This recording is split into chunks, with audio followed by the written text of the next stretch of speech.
Hi, welcome.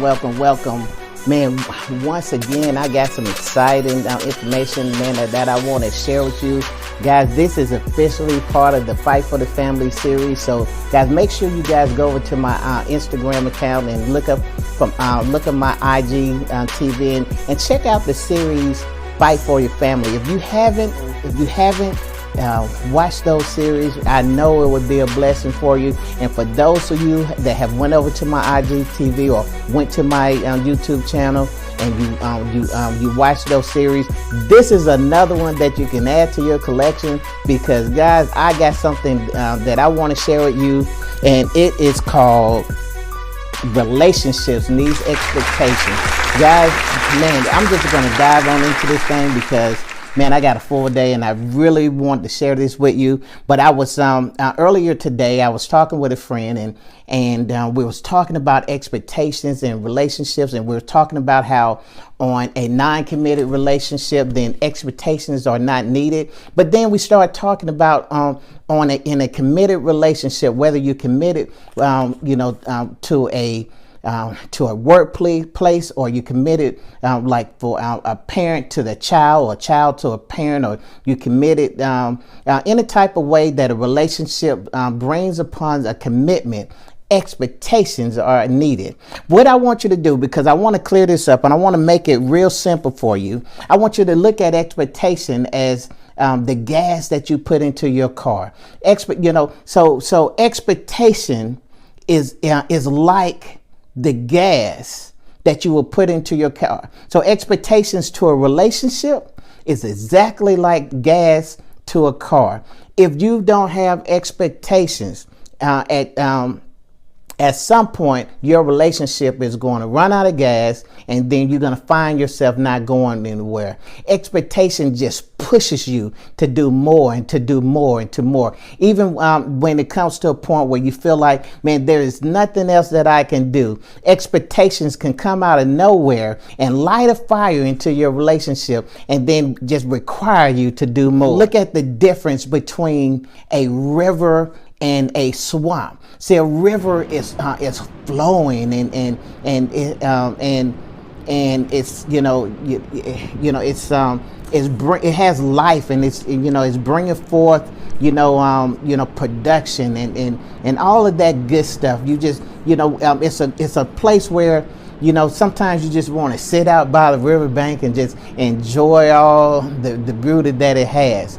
But I want you to look at something else. Not as beautiful as a rushing river, but I want you to look at a swamp. And the swamp is a nasty, it's stinky. The life form that it has is probably is the life form that the average person don't want to be around. I see mosquitoes and snakes and all this other stuff that would frequent this swamp area. So when you look at your relationship, because trust me, I'm going somewhere with it. The question I want to ask you is this: what's the difference between a river and a swamp? And then I also want you to look at what do you want your relationship to be a river or a swamp? So let me clarify some things. See, what makes the difference between a river and a swamp? I'm glad you asked.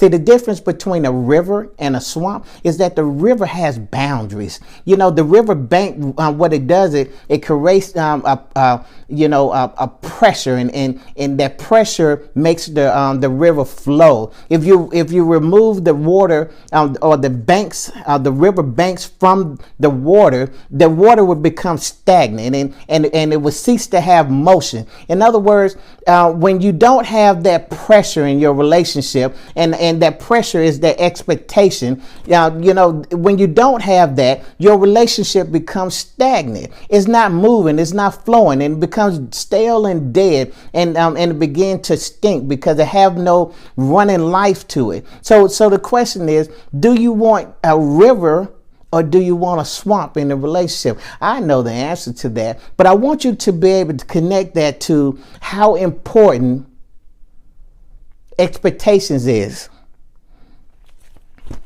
See, if you want your relationship to flow, you're going to need expectations. Okay, expectations is like the breeding ground for a miracle. So, how many of you guys would love a miracle in your relationship? Okay, I know I would. So listen, you're going to have to put those boundaries up and make that relationship flow through the power of expectations. Okay, so I want to share three things with you. Okay, and I'm going to be out of here.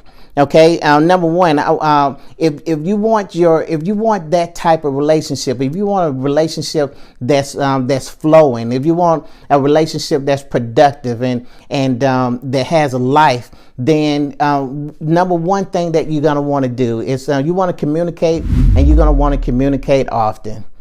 There's no other way around it. Okay, if you want to have a productive relationship, then you're going to have to do what I call over communicating. You're going to have to make your request known. And keep in mind, guys, I'm not talking about just in a marriage, type relationship. Although this is just as important in a marriage relationship that it is in a relationship with parents and children, or with your boss and with their co-workers. How many of us have ever been on a job where you did not know what was expected of you? See, I know people who have said, I quit my last job because I just didn't know what they expected from me. And see, so just imagine going in and day out, and maybe the expectations have changed, and maybe you got one that said, I don't even know what my expectation is, but whatever the case is, maybe whether you knew the expectations and it changed, or they never told you what they expected of you, you always felt this sense of what is my purpose and why am I here? And that's why it's so important that these are relatable things, to where anytime you relate to people, there's certain things that you're just gonna need.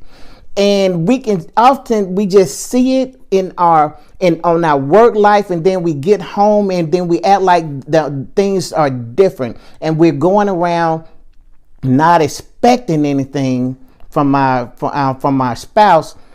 And guys, I'm telling you, it's going to have the same effect as if it would if you went onto a job and you just started, you clocked in and no one told you what to do. And then all of a sudden you came around and somebody evaluated you. And then they say, listen, you're not doing your job. And then the next thing that comes to your mind is, I didn't know what was expected of me. That's an ugly, nasty feeling, but that's that swamp type feeling that I was talking about. So the first thing you want to do is communicate. The second thing you want to do, guys, and I want you to really understand this. The second thing you want to do is make conflict your ally. That's right. You want to get to the point where you're not running from conflict anymore. You want to get to the point where you literally making conflict your friend. Let me explain this to you. Okay, so in the past, we looked at conflict as a negative thing, and something that was tearing down your relationship, and it'll causing stress in your life. Listen, I'm not saying that's not the case, but I just want you to repurpose that, because the next time that you and your spouse, or you or the person that you are in relationship with, the next time they come to you and all you see is this hard communication, argumentative. Just this nastiness. I want you to pick up a pen and get your sheet of paper, and I want you to just start writing down what they're saying. Just make some points and say, okay, so you upset about this, you upset about this, you want me to do this, you want me to do that, and you making your list. And guess what, guys? You got a list of your expectations. Now you have something that you can work with. See, guys, make it your friend. It could be, I know it's easy for you to get upset and say, you know what, man, screw this, blah, blah, whatever the case may be. but let's try something different. Okay, let's try something different. Make conflict your ally. And this is the last thing I want to share with you is forgiveness. Learn how to forgive. I want you to forgive, and I want you to forgive often. Okay, just as bad as I want you to communicate often, I want you to be able to forgive often as well. Okay, I want you.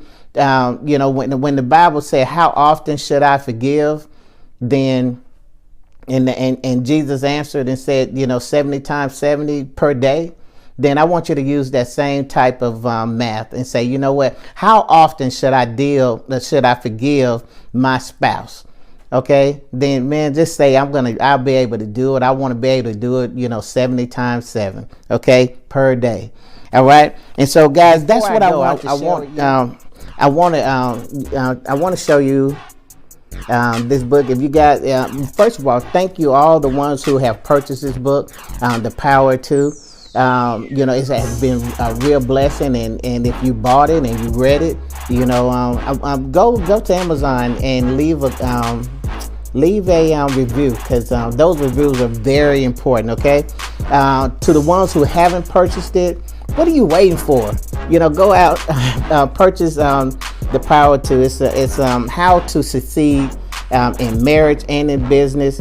Guys, if you are in relationship with anybody, if you are a relatable person, if you're not a person that's living in a cave by themselves, then you're going to need this book. Okay.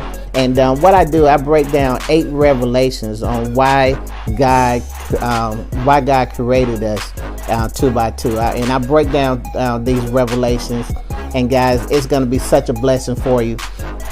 But go out and learn how to succeed in marriage. These 8 simple revelations, it will definitely be a blessing for you. And one last thing I want to share with you is we do have some merch. I don't like saying the word, but we do have it. Okay. Hey, this is, man, I'm so excited, man. This is glitter silver and foil gold. This is part of our silver and gold limited edition. It's straight from the house of FTL Clothing. Man, those guys did a great job with this limited edition gold and silver Power To. Work plus desire equals success. Guys, listen. This is also the It's Possible Challenge, 30 days to break. This is what I know just just in a hole. I know we're hurting. I know that I know if you're anything like me, you're tired of wandering around on what is your purpose. You're tired of going around that mountain, over and over again, just wondering, why God, why am I here? What is my purpose? Listen, I know that feeling too often, because I did it. I was that guy that was constantly praying, God, what is it that you would have me to do? And what is it why did you design me, God? And I felt so sad, and I felt it was such a lonely place to see people, operating in their gifting, and then looking at myself and wondering, God, why did you even create me? Why am I here? And then I positioned myself to where I was able to hear clearly. And guys, what I did in this It's Possible Challenge, what I did was, I'm going to take you through the process of how God revealed to me, my purpose. Okay. And it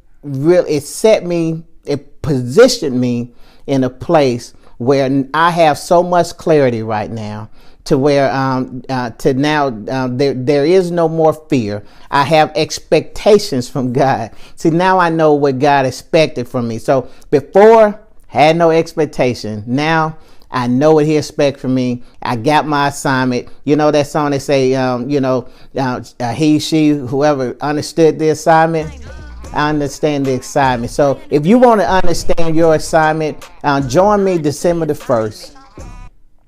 Go to bit.ly